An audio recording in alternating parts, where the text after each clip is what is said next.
Big D Entertainment, in association with Dipsy Doodle Productions, presents The Dave Holly Hour, brought to you by Trio Jazz Club, Sioux Falls' premier jazz club. Enter as friends, leave as family.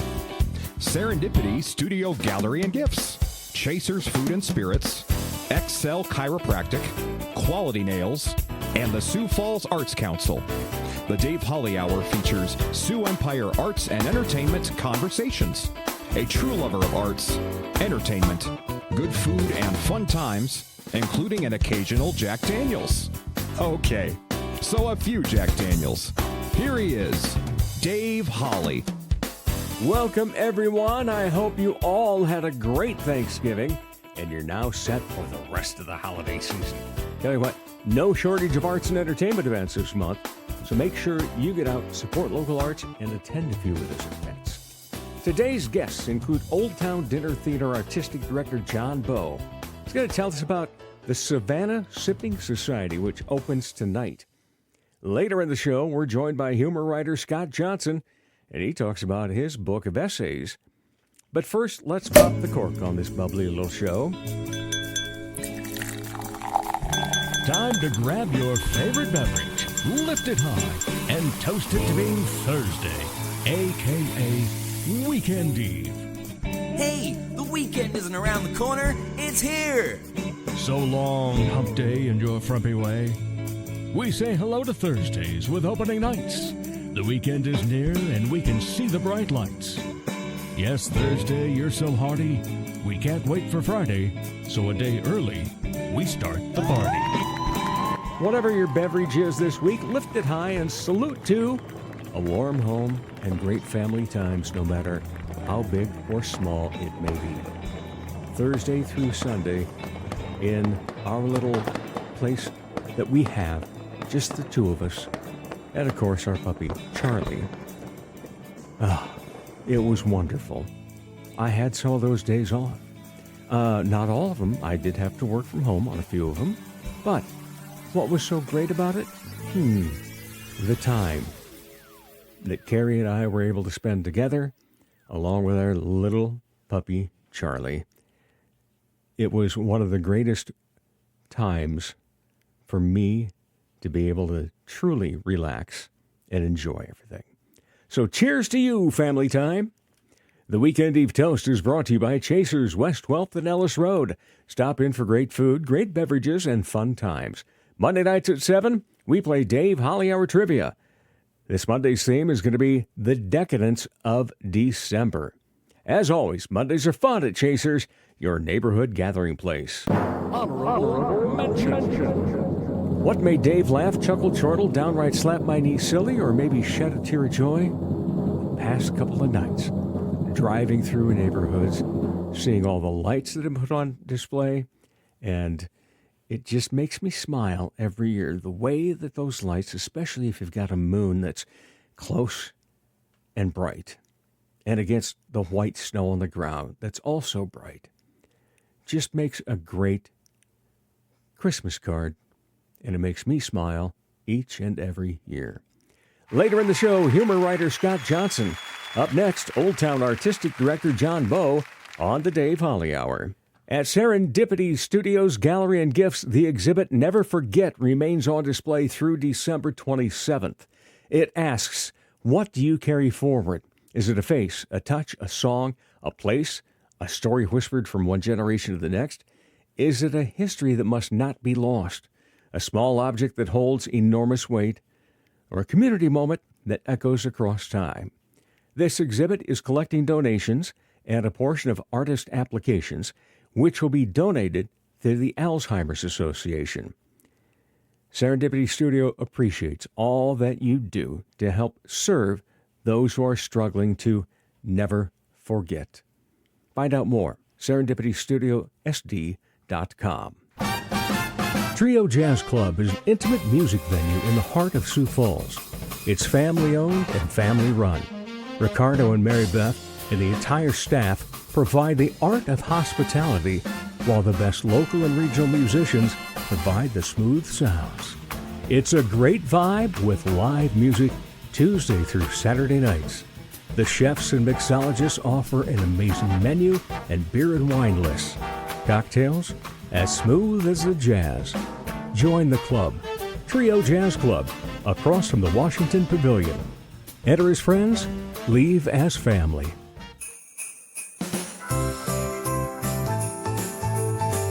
Be safe. You'll enjoy the holidays more. A friendly reminder from the Dave Holly Hour. Welcome back, everyone. Yes, I must say it right away, and it's so true when it comes to this gentleman. It's always a pleasure to talk Sioux Empire Arts and Entertainment. Welcome back for multiple times now, John Boe, the artistic director at the Old Town Dinner Theater. How are you, my friend? I'm excellent. How are you? You should be. You always put on such a great product down there, you know, at Old Town in Worthing. And you've got another one that starts tonight. Tell us about Savannah. Now, is it with a G or an apostrophe? With a G. Okay, so it is the Savannah Sipping Society. Yep. I didn't know down south, you know, they might have said sipping. Oh, yeah. None of the characters would have the G. But, but the title does. Yep. All right. This is during the holidays, but is this a traditional holiday type show that you're putting on, or how is this different? Well, it doesn't really take place over the holidays like some of our past shows.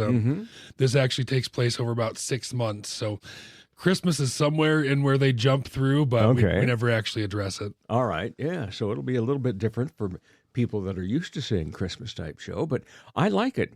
I think it is going to be a great time. Now, who are we going to see in this? Well, we've got Mindy Fisher. She's been in a couple shows down at Old Town. And Ruthie Potratz. Yep.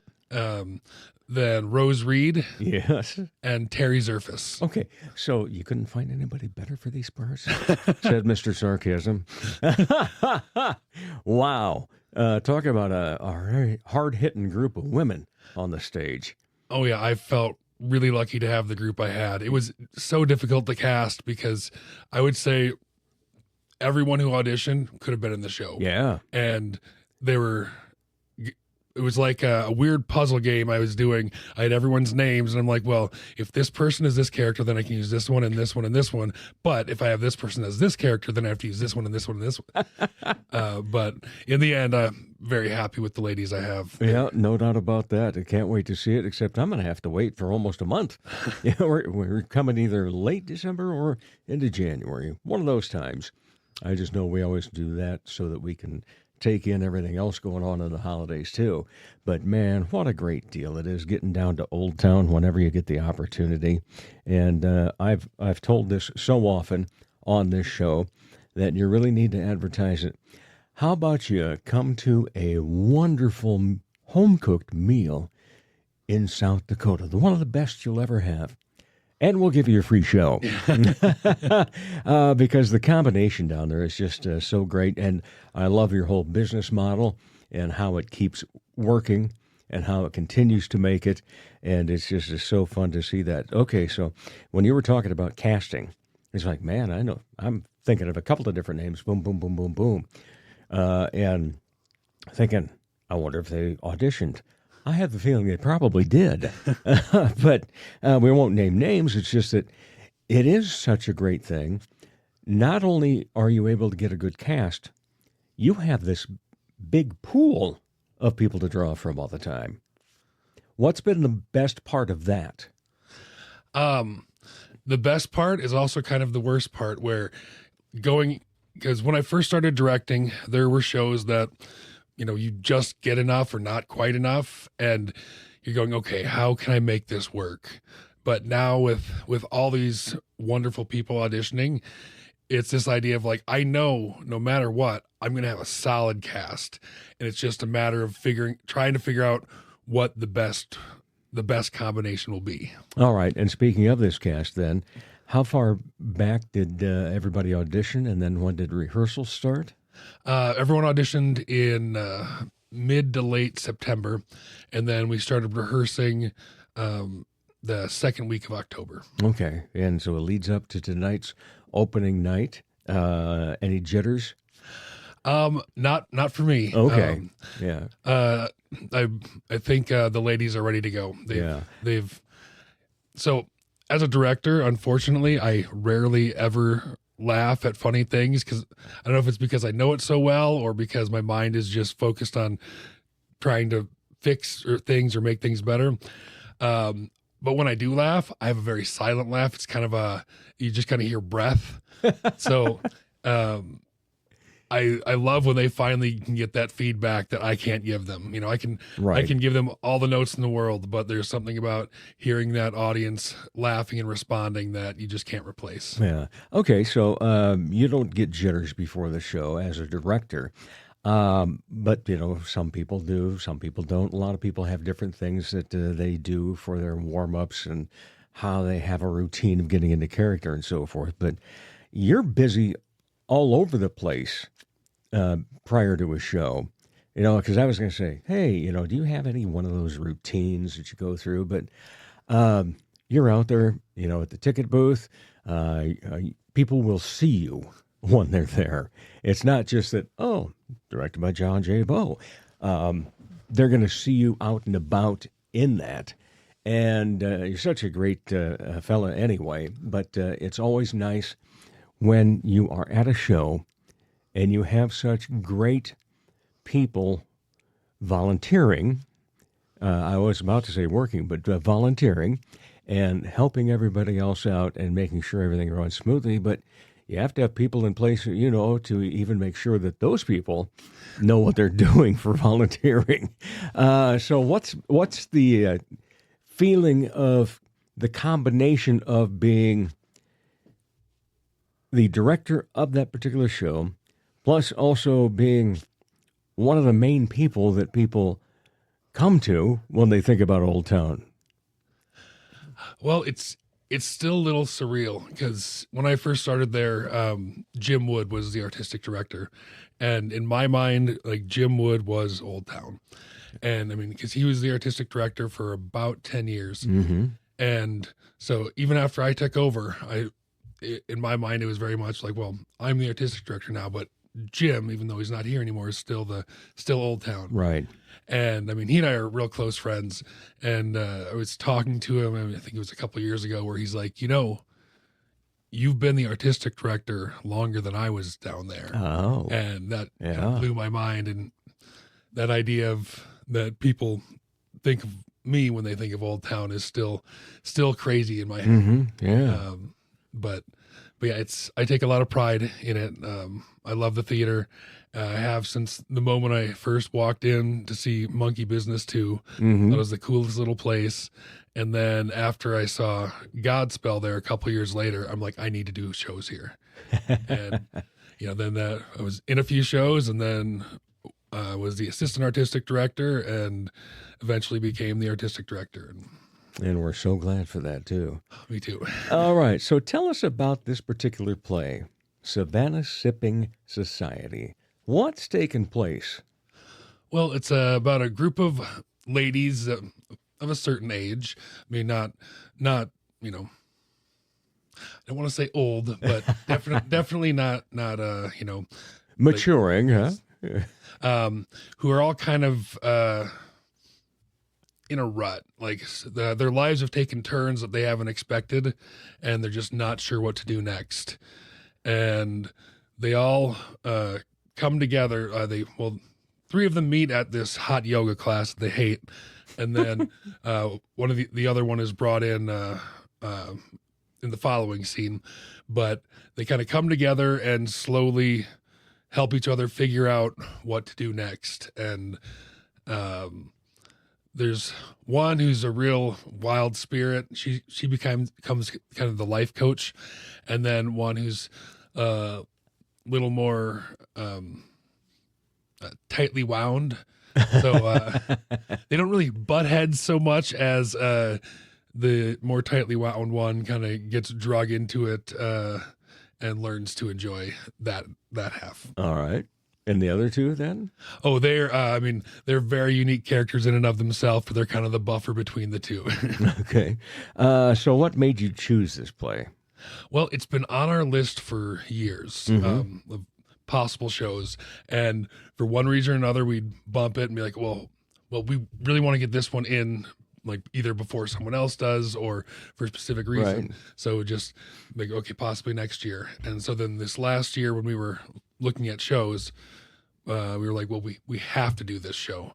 It's it showcases 4 very strong females, which there most shows it's usually more male heavy, Right. and the leads tend to be male, So it was important to be able to do a show like this so we could bring all this talent on stage and not have to just continue with the norm. It's still it's a funny show with some heart, so it's not completely outside of what we normally do, but getting the chance to see these women kind of stretch their legs has been a joy. So Yeah. What was it like directing these 4? it's been great. I was going to say, with who you had in there, just deciding what you're doing in blocking or what? Well, so 2 of them had been in a show together, but all 4 of them have never been in a show together, and the other 2 hadn't been in shows with any of them. So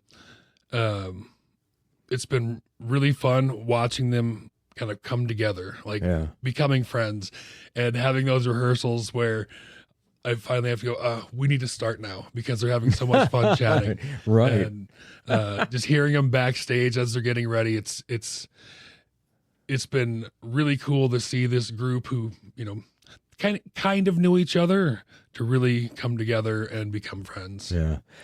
You've been there, how many years then is it total? Let's see. So I, as artistic director since 2012, Okay. first started there out of college in 2006. Yeah. Boy, what a great gig right out of college. You start working there and so forth. That's awesome. But you are known, when I ask people, what's John like to work with when you're on stage and he's the director? And it's always the same answer. He's so great because, he has his vision of what he wants each character to be, but he'll also take suggestions. And if he doesn't like it, he'll tell you up front. And if not, if he does like it, he'll let you go with it and play with it and try different things. How did that come about for you as a director then? Well, I think it comes from my background in acting because I acted since I was 10 years old, up through college, most years doing 3 to 4 shows a year. So, just a lot of acting. And just that idea of, as an actor, coming to it going, oh, I had this idea for something, and not feeling like I can approach the director. I'm the actor, the director's in charge. I'm not going to share my idea. Right. But then, occasionally trying something and, trying that idea without running it past the director to see if it worked. But so in the end, when I started directing, I went into it knowing these actors look into these characters so much, even deeper than I will as the director. They're going to see things that I don't, and they're going to process a lot more than I will. So if they have an idea, I need to listen to it because it might be something brilliant that I just didn't think of. It's that idea of it's a fully collaborative process. It's not just, it's not me as a dictator. It's me as the captain of the ship, where everyone's, doing their part, doing what they need to do, but I'm just making sure in the end we're sailing smooth. Yeah. Let me see. In terms of how you go about that process, what is it you really want to accomplish every time with characters and with the play or production overall?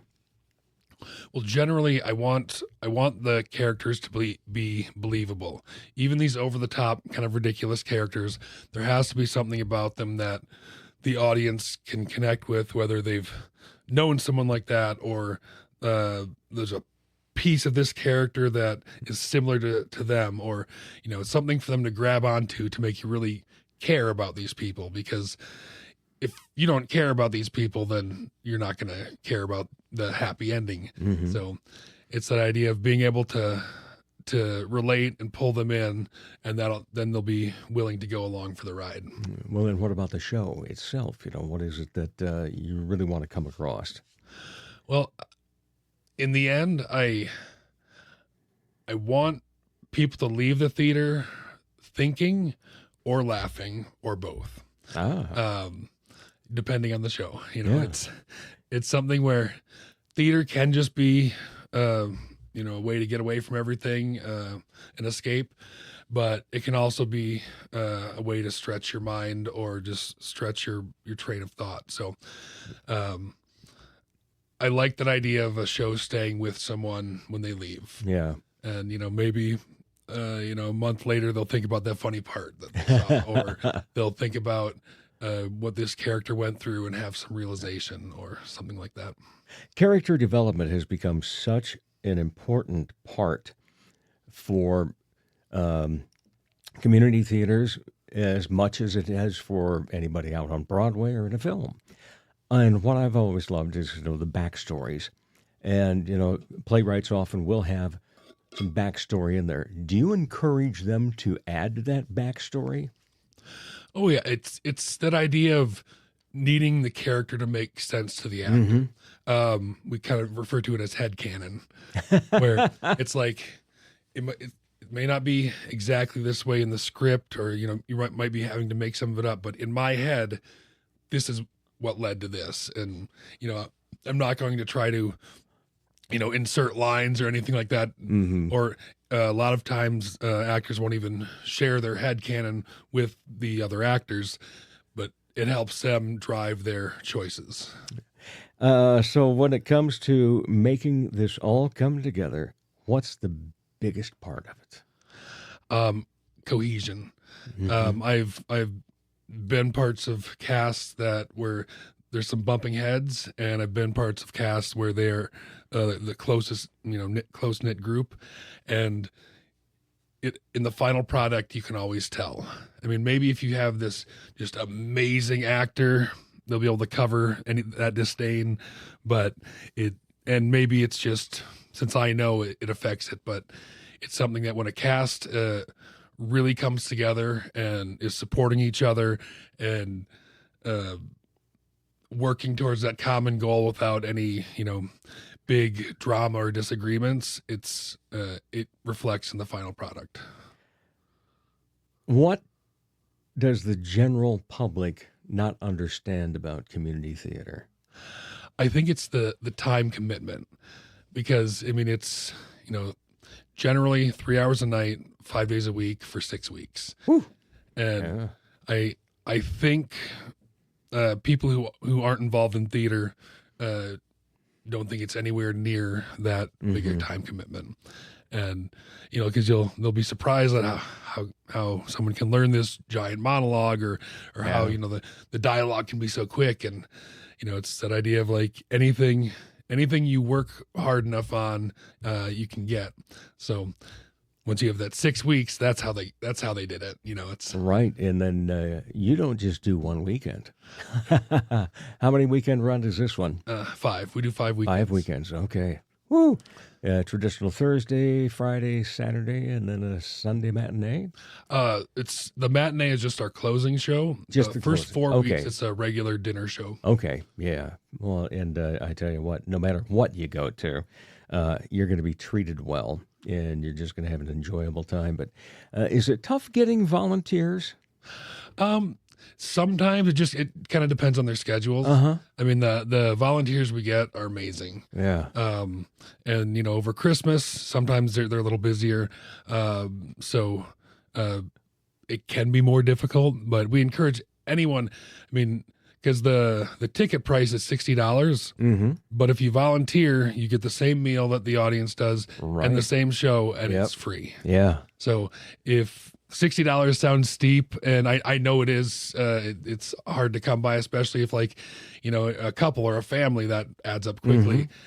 Sign up and volunteer. You'll get a great show, a great meal, and you'll be helping us out, and we really appreciate everyone who comes out there. And you know what's fun to watch if you've been to a lot of Old Town is that when it comes to the volunteers, you'll be sitting there and expecting your salad or whatever to come out. And it's an actor you've seen in a show. And so they all love doing that for you, don't they? Yeah, it's really a family out there. And so many of our actors end up becoming house managers as well, or volunteers, because they enjoy being there as well. And they, love to support us in any way they can. So it's funny how many of our actors have transitioned into house managing as well. And was it two Christmases ago when I was in Two Across with Emily Sharp? Oh, yeah. I got a bunch of crap from the kitchen staff. They're like, Emily house manages most of the shows. What are we going to do now? Oh, that's awesome. So we open tonight, and tickets are available where and how? OTDT.org. I love that website. Easiest one to remember. Oh, yeah. Well, for years, you had to spell it all out. Right. Old Town Dinner Theater. And man, was that a pain. And then remembering if you have an extra E at the end of a word and so forth. Yeah, someone would ask your website and OLDETOWNE. And just go rattled it off. But yeah, OTDT, perfect. Yeah. All right. So as a many-time guest, you will get a different question now at the end here. And so the latest one I like to ask is, what's your spirit animal? Ooh. That's a good question. It only took me 25 minutes to get to it. But... I'm going to go with a dolphin. Since I was a baby, I've loved the water. Other than family, it's what I miss the most about not being out in California with my brother. I'd go to the beach and I just wanted to be in the water all the time. Oh, wow. I'm also a Miami Dolphins fan. I knew that. So, I mean, that might come into it as well, but I might just be deciding which water animal that it would be. But yeah, all right. I definitely feel that peace in the water. Yeah. Well, as a very long-time guest, you know that every time you come here, I have some tchotchke for you and so forth. And I'm actually going to give you an item that I'm going to be hopefully selling to people. If I recall, you were on episode number 2. I don't remember the number, but it was an early one. It was a very early one. So you get one of them that says established in 2019. That coffee mug is for you, my friend. Oh, thank you. That's awesome. It is cool looking, isn't it? I love it. Yeah. And so very, thank you so much for all the time that you give, not just to Old Town, but to coming out and telling people about Old Town. And it's just so great to see someone of a young age that is so enthralled in the arts. And it's not just you, your entire family is enthralled with the arts. And it's anytime I see the name Boe, oh, this will be good. And your 2 children are perhaps 2 of the most animated children I know of, or at least that knows of. Yeah. And I look forward to seeing them in many things yet. Yeah, my love and I might be in our 90s and still going to plays because they got Boe kids in them. Oh, yeah. Juniper, because we're trying to figure out our next season, and she's been on me. She's like, is there a part for a little girl? And unfortunately, what we're looking at, I don't think there's going to be, but I'll keep it in the back of my head. Yep. It's that idea of like, I'm never going to push a show just because it has a kid in it, but it opens up the spectrum of what we can do, where it's not like, oh, there's a kid, that might be hard to find, so we're not going to do it. I'm like, I got a kid if we need one. Yeah. All right. John J. Boe, thank you, my friend. Always appreciate your time. And we'll keep seeing you in the arts. For sure. And I always love being here. When you messaged me this morning, and I couldn't be here as early as you needed me, I was bummed out. I'm like, oh crap, it probably isn't going to work out. But then when it did, made I was it work. Really happy. Yeah. And then my next one, I moved back just a little bit too. So we figured I was covered. All right. All right. And we'll be back with more of the Dave Holly Hour in just a moment.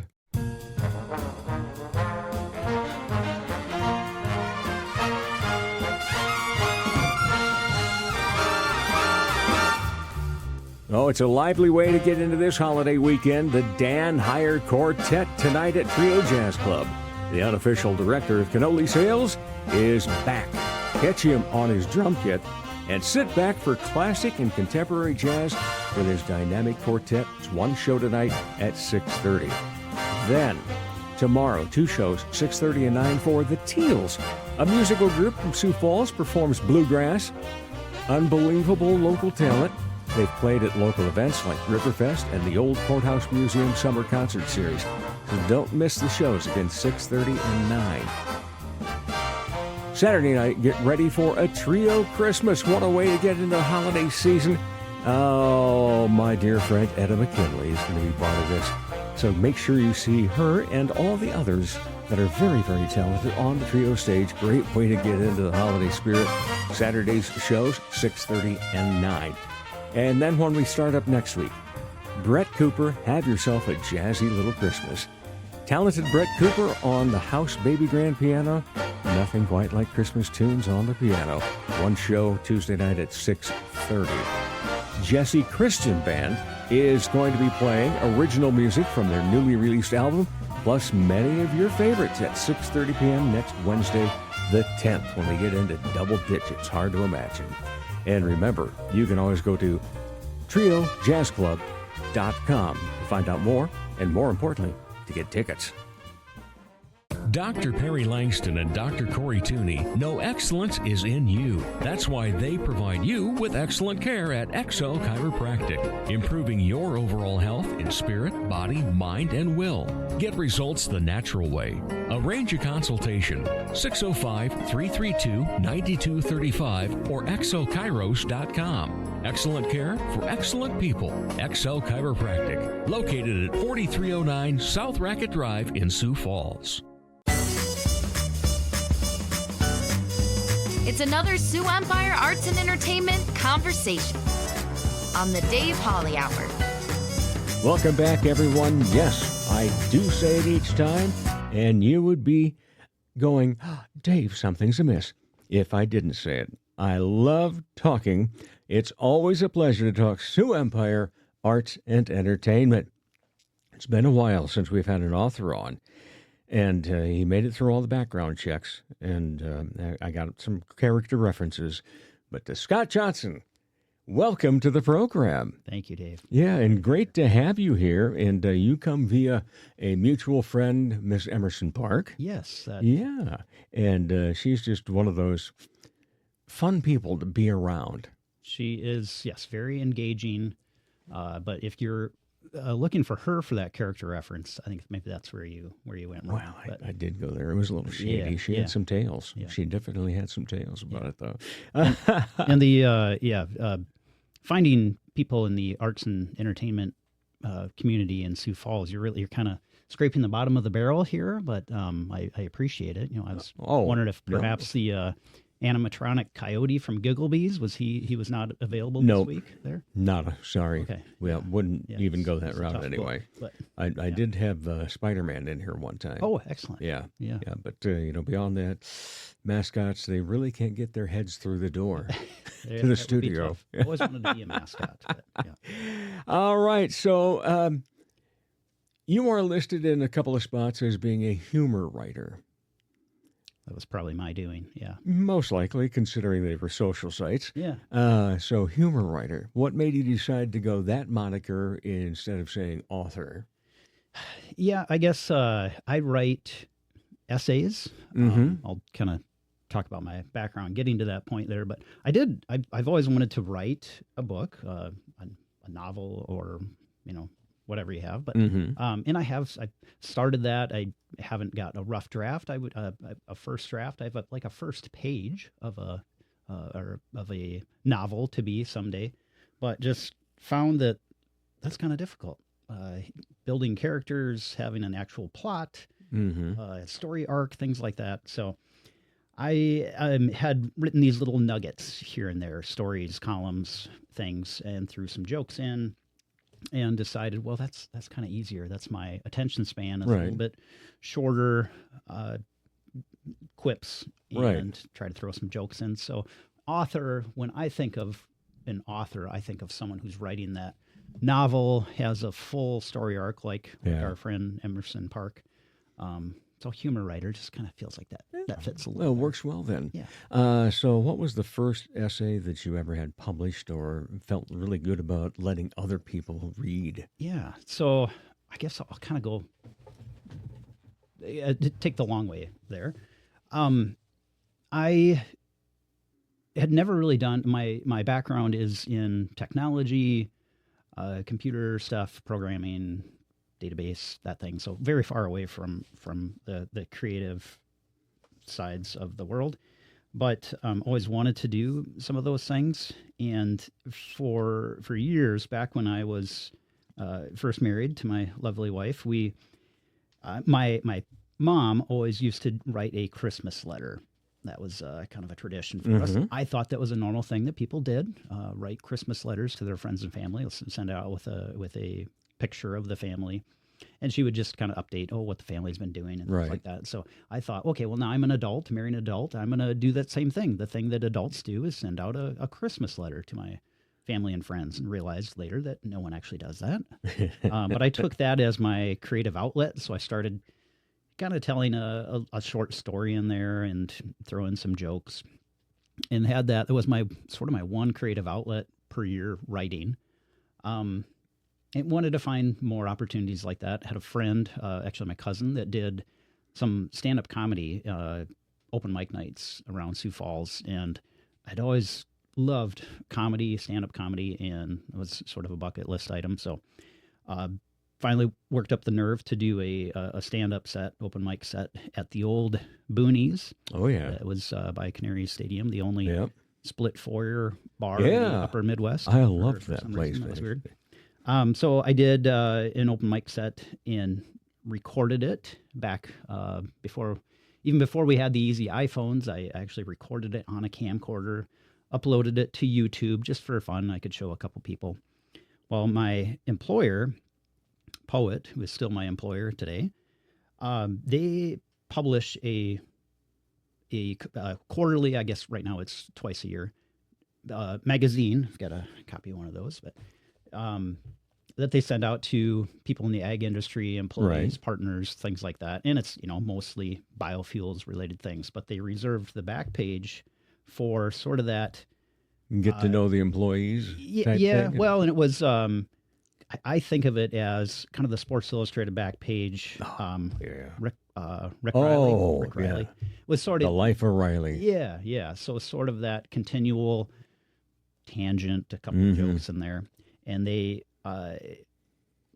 still kind of rambling on this story, but the marketing folks that put out that publication at Poet kind of knew me as a goofball at Poet, and professional goofball with other skills. And they stumbled across this open mic set that I had and thought, hey, this guy is apparently not afraid to make a fool of himself and tell some stories. He'd be a good person to write our back page column. So they invited me to do that. That was back in 2016. So this was my first actual jump into writing columns, writing essays, aside from this weird Christmas letter, annual Christmas. And started writing that column for them. And it just random tangents, family life, growing up on a South Dakota farm, a lot of sports references, but trying to have just a universal appeal to their audience, which was a pretty wide audience, tell a couple stories, a couple jokes. And ever since, that has been my avenue for writing and publishing essays. So this is 2016. I'm still publishing through their magazine, Vital magazine. Oh, nice. And so you said twice a year now, huh? Now it's twice a year.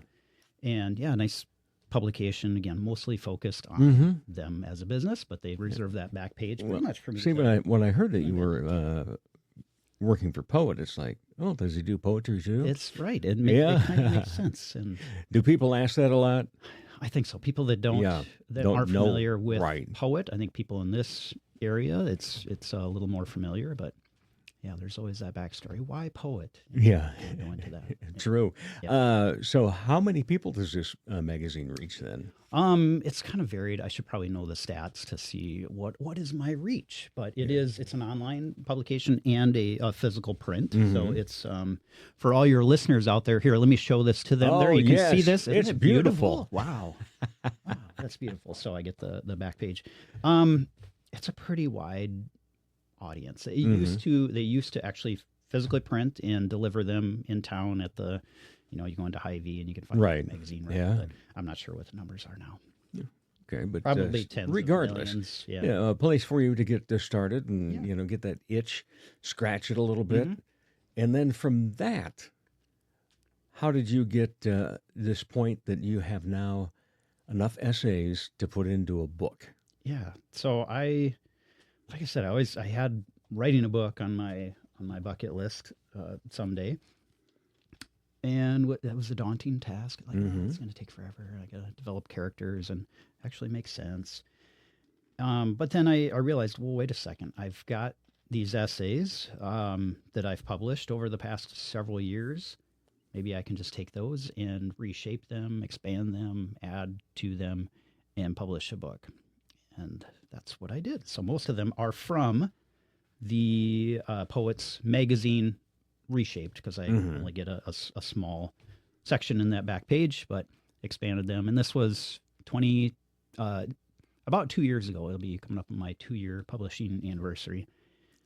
Took those essays, uploaded, formatted, self-published. And so the book has physically been living in the world for almost 2 years now. Okay, and what is the name of the book? The name of the book, so my column in the back page is Out of Left Field. So that's kind of a Nice sports reference. call. Yeah, sports reference, because I like sports. Out of left field, the actual meaning of that phrase is something odd, unexpected, or strange. And that very much explains who I am and what I write.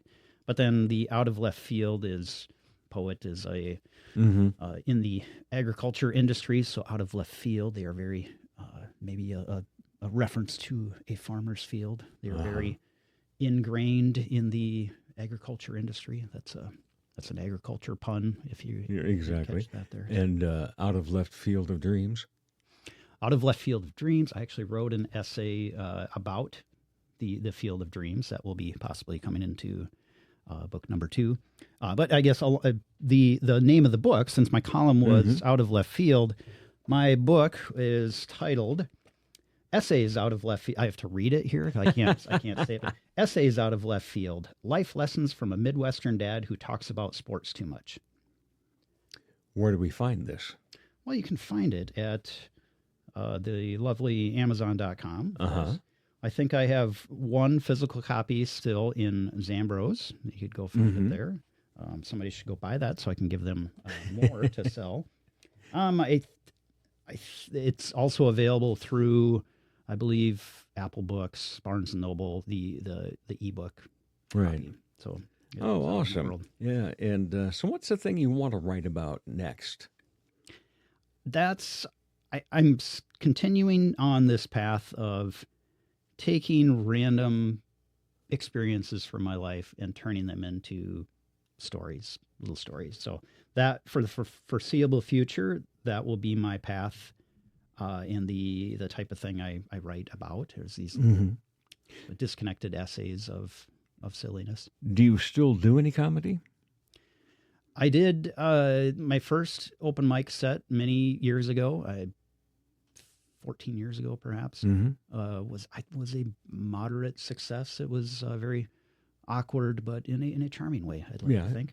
I did one more after that, and that was less successful. I've not done anything since. I've had a couple speaking engagements where I guess more so based off reading essays and things like that sprinkle in. Well, I guess I'm curious because it's one of those things. When you write and you're clever and you know there's humor in it, does it make you want to use that in a stand-up routine? Because I sit there and I'll think of something, or my love and I will be talking, and all of a sudden something very hilarious just boom like that, And thankfully, we now have these phones where you can write notes and then put it down. It's like, man, I got to develop that into something, don't I? But the big point when it comes to being creative, writing an essay, writing a bit for a comedy show, being an MC, things along that line, people don't understand what it takes to get to that point. What is your motivation for this? From just sitting down and writing. I'd like to say there is a pattern to this, but I like your I can resonate with that thought of something just comes up, something struck me as funny or entertaining or inspiring. I'll make a note of that and work that into a future project. But really, I kind of look for just life experiences. How do I take this one little story and shape it into something? Anything. I mean, I've had random stories like shoveling snow. Speaking of all the snow out there, I wrote an essay about the joys of shoveling snow. Oh, yes. I had 3 kids, so I've had experiences like sitting through a 5th grade band concert. Aha. Which, it's very difficult. Yes, they are. Yeah. Running a half marathon. I did that once. That was a terrible experience, but inspiring enough to create an essay. So just these little things that happen in anyone's life, and if you do not find inspiration or motivation to capture some meaning from that, maybe you're not looking hard enough. So, do you do things now and automatically go, "Oh, this could make a really good essay"? I do that, but people that know me and know that I write also suggest, hey, that would be a good essay. Right. Yeah. Hey, so you're getting those all the time. Yep. How many are in the book? How many essays do you have? I think I've got about 30 some in the book, so they're Okay. pretty short. My wife likes to say when she's talking to people about the book, there's 35 chapters, I guess. She says, "Oh, it's a great book to read right before bed," which I think she intends as a compliment. Right. Yeah, she does. But but she's like, "What do you mean? It's going to put you to sleep." But they're just disconnected. You don't have to follow that story arc. So if you fall asleep halfway through, you can. You're not going to miss anything when you catch back up. I happen to be a huge baseball fan, and quite often on this show, I will use a reference of baseball. And so out of left field, I love it. When I read that for the title, it's like, okay, this is going to be interesting and fun. But what are some of the other references of baseball that you enjoy, that you've written about? I played baseball when I was younger. Once I got past the Little League, Teeners, American Legion that we have in South Dakota, I went to what most people do that want to continue that is they go play softball. So I played softball, and I eventually moved to the church league softball in Sioux Falls. So I had a slow pitch or fast pitch? It was slow pitch, yes. All the time. I have not played fast pitch softball. But yeah, that was a fun experience. We were called the Gospel Goofballs, our softball team in town that I played for several years. So it was a very low key. We are in the D division of church league softball, and you don't have to know where that ranks in the hierarchy of best to worst, but just know that there is also an E division. Okay. So, reference right there then. Yeah. When I was in a church league in bowling many years ago, we called our team the Potlucks.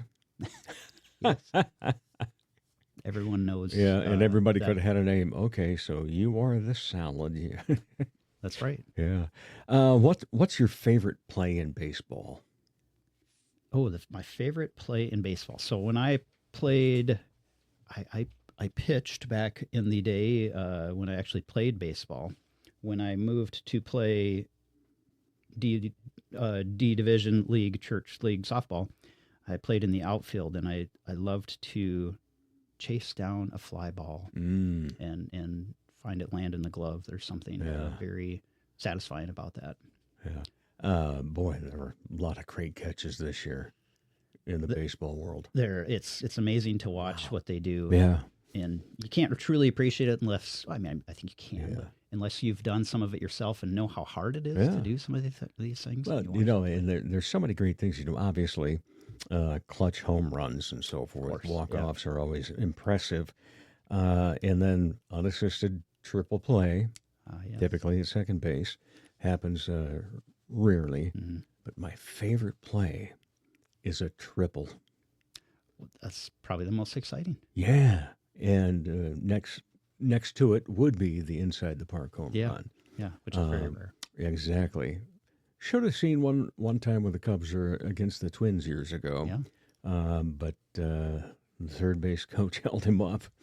Like, He come would have on, made it let him easily. go. Yeah. Yeah. It's like, yeah. Well, it's still an But exciting still, play if he gets triple, thrown you out know. of the plate. But, when somebody has to slide in, especially for a triple, Yes. yeah, that's just and as Brad Pitt playing Billy Bean in Moneyball, what I said, yeah, sees to see why there's romance about baseball. There Yeah, is. And yeah, I still watch and follow. I as a old fuddy-duddy who loves the old days of back in my day. It was better when we did this. But now all they seem to care about is hitting the big home run, right. drawing a walk, or you strike out. So Yeah. no one hits.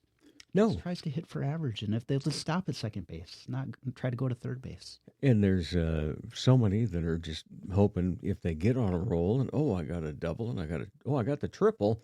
Okay, now I need to hit for the cycle. Gotta go for the cycle. That's Yeah. if you can see a triple in the game, you might as well Exactly. see the cycle. But it's such a different game with how the pitching can be worked. There are no Sandy Koufaxes anymore. No, you Yeah. go 6 innings and Well, and that's about except it. the guy in the World Series that throws 9 innings and then comes back and throws more in extra innings for the Game 7. That was incredibly impressive. It's not. Yeah. It doesn't happen very often anymore. Yeah. I go back to that'd be the 91 World Series. Oh, I'm a yeah. Minnesota Twins fan when Jack Morris, yeah. went 10 innings. I was on vacation and I was watching that in a hotel room down in Oklahoma. Oh, well, you got to. I always remember that. Yeah. Yeah. Where were you when? Yeah. Oh, yeah. Yeah. You get to put those down. But so, what are some of the things that if you weren't writing the essays like you do, you still have that itch for that novel? I do. That's still what I'm.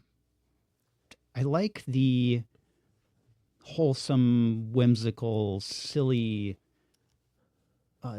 writing. So the novel that I've been working on, which I haven't actually been working on, but let's say I've been. Sounds working good on to say it. It's more of a children's adventure,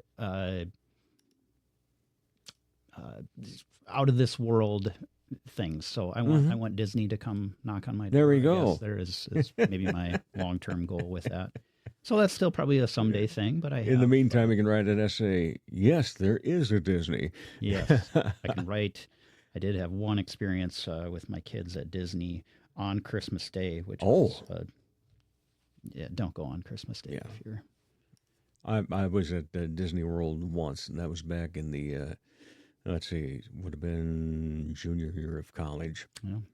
And, ticket prices back then were only $30. Woo, Which was baby. probably, Things have gone up like that. So you got the novel. Have you ever thought, I mean, we, made the cute reference of poet and poetry. Mm-hmm. Have you ever done any poetry or desired to? Probably back when in school, I didn't do a whole lot of writing, but when I did have an assignment like writing or poetry or storytelling, I really dove into it and enjoyed it. So if I did some sort of poetry, it would be satirical, silly, whimsical, ridiculous. Where do you think you got this talent? I just sold my soul to the devil. It was just happened to be one day he was there. Well, I think again, my mom was the one who did kind of sitting down and actually writing something. She was a teacher, so she loves the arts, music, and learning and anything. So I think she encouraged that.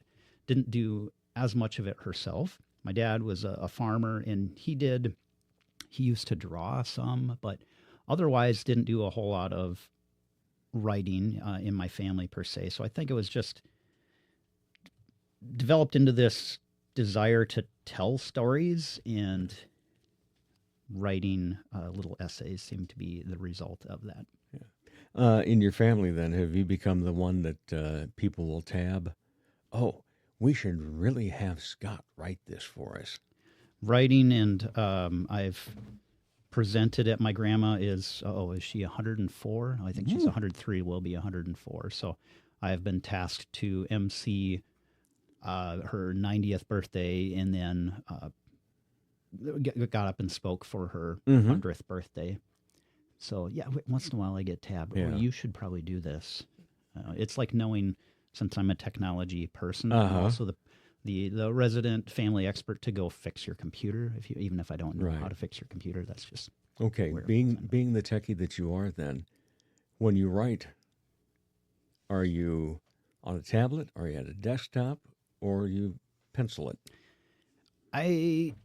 Yeah, it's typically at a desktop. I'll make some notes on my phone and jot some things down, but I get so distracted. So unless I'm sitting typing things out, Right. Yeah, and then I do have, it's on the cloud, I guess. So Yeah. anywhere I get strike some inspiration, I can make further notes on that. Because I've always been one of those, because I desire to write a couple of things. In fact, Emerson and I were trying to write a co-author thing, and I still have the original chapter somewhere that I wrote, and she had a couple of chapters already. But I sit there and go, I got to get this done at some point. But as a techie then, so writing, because I always thought, wouldn't it be that romance of writing it out longhand? Yeah. In cursive. Absolutely. Dip the pen in the inkwell, get the maybe? quill. Yeah. And then I sit there and go, but, I can get so involved if I'm at a desktop. I just have to get not the urge, I have to get the motivation to get behind the keyboard. Then I hit something, and I'm in a pretty good, I got a good swing going on. To use baseball reference for you. See what you did there. Yeah. And that just, it's become more natural. My only problem is, first of all, when it came to the handwriting, mine sucks. But then all of a sudden, all the different keyboards and so forth. There was a time in my life where I could type 40 to 60 words per minute. I'm lucky if I get 4 to 6 in a minute. Correct. Correct. Oh, correct. I didn't know it needed to be correct. Yeah. Oh, goodness. It's like, oh, dang it. Go back. And then, of course, the correction and so forth.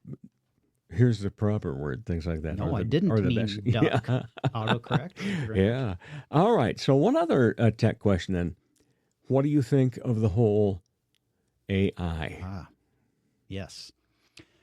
I think, obviously, eventually it's going to destroy us, whether that's 6 months from now or 6 years from now. I see it as a tool that's going to save lives. It's going to improve our lives. It's going to give us access to things like never before in the medical community. It's going to speed along research. From the arts, it is going to enhance and destroy at the same time. Yeah. From a writing perspective, yes, I think it can help. And I use it to help shape some things or ideate on things. And I think you can tell when you're reading something out there that's intended to be a creative work. You can tell, is this a computer? Is this a real human being? Right. There's still that there. Obviously, it gets better with every iteration, but I don't think there's going to be a time when it invents these creative ideas like we do. Is AI ever going to write a story about collecting 55 gallons of dog poop because I will.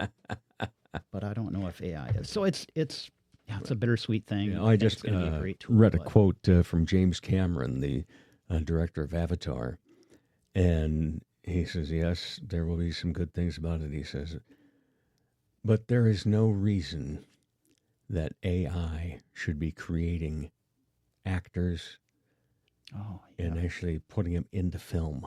Yes. Yeah, That's a it's just very like- interesting thing. Yeah, and all the deep fakes that go on and so Yeah. forth. Oof. You can't tell what's real No, anymore. I think it's tough.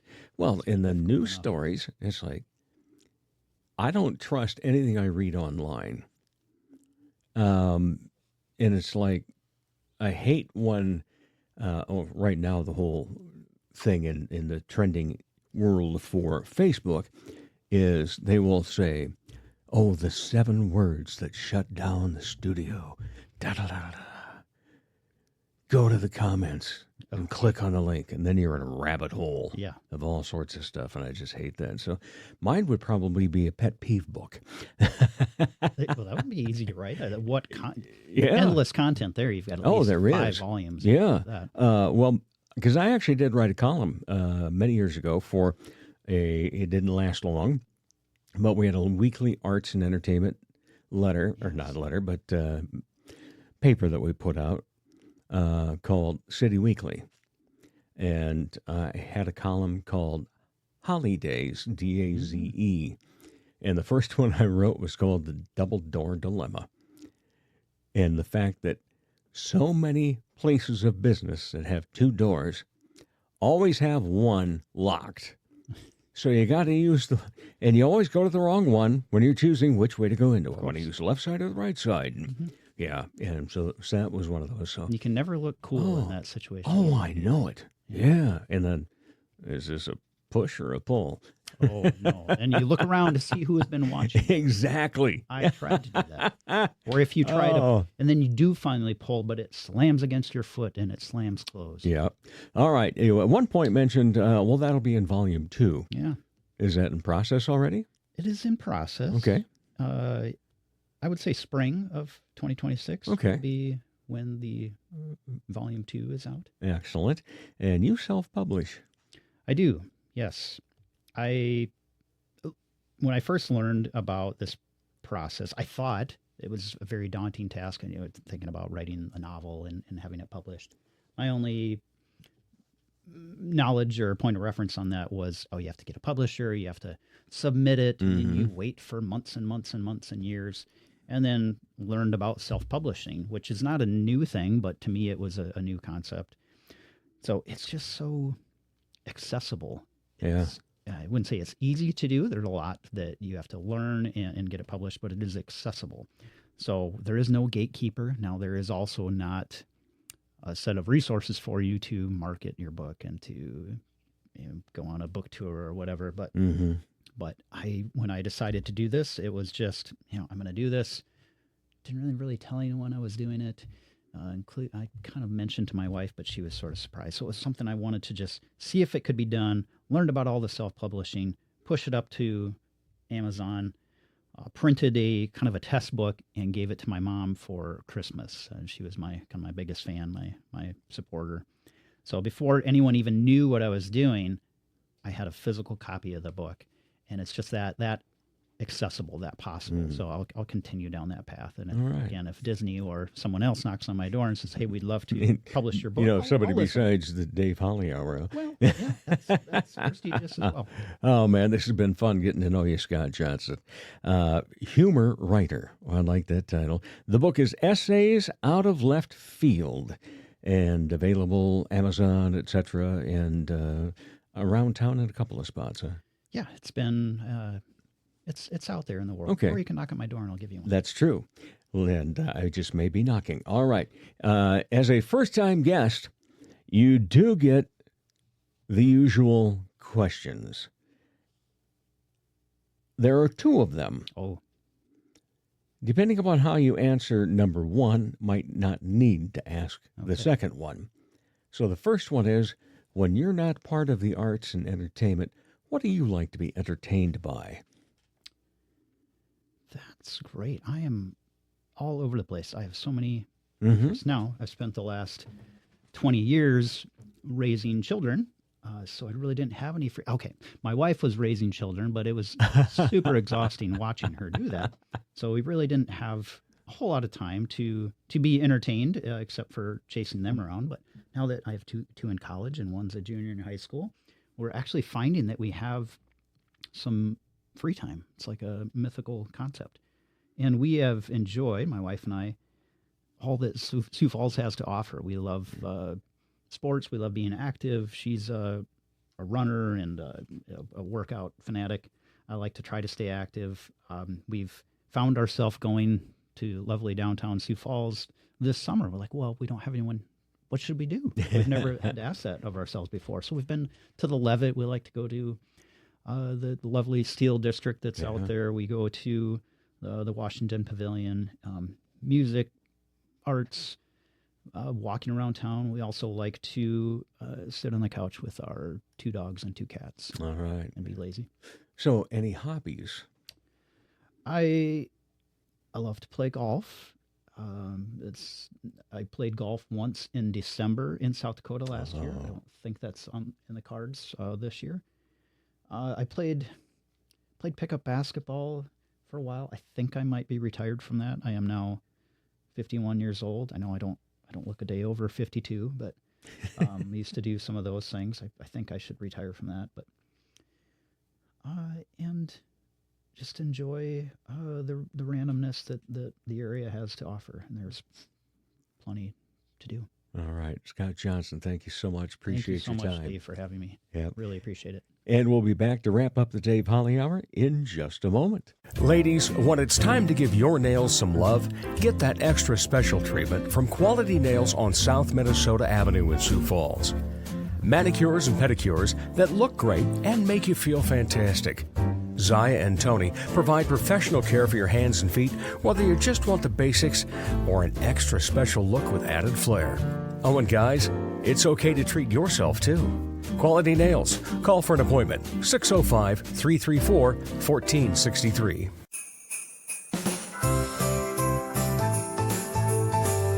Enjoy your holiday weekend, but stay safe.